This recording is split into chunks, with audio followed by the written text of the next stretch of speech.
Fasiszti! De ezt eszedbe!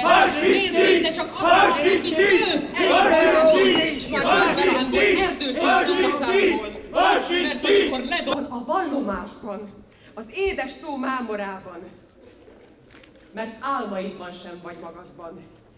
Ott van a nászi ágyban, előtte már az ágyban. Vyjadril, že podáme ruku tu žijúcim slovenským bratom a spolu s nimi budeme pracovať pre krajšiu budúcnosť. Ale ako radu vyzval nové vedenie, aby pri navrátivších sa územiach národné cítenie Slovákov držali v najhlbšej úcte, nech im dovolia, aby mohli žiť tu takisto, ako my požadujeme pre seba na druhej strane. Koholt vádak alapján ebben az országban ma is háborús bűnösként tartják nyilván.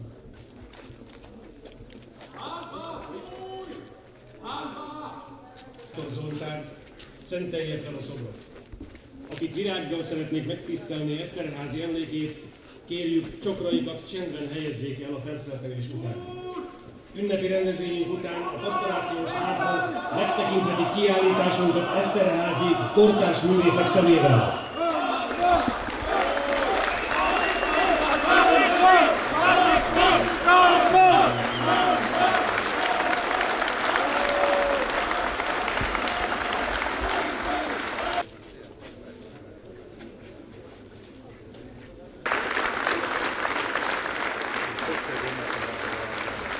Pán konzul János Szerencsés a pán Juraj major odhalili pamätník Jánoša Eszterházyho, dielo akademickej sochárky György Matúš.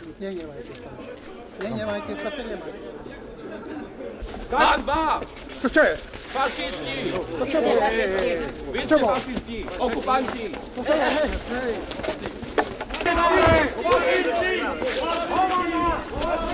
Hej! Čo robíte? Prečo do mňa kopete?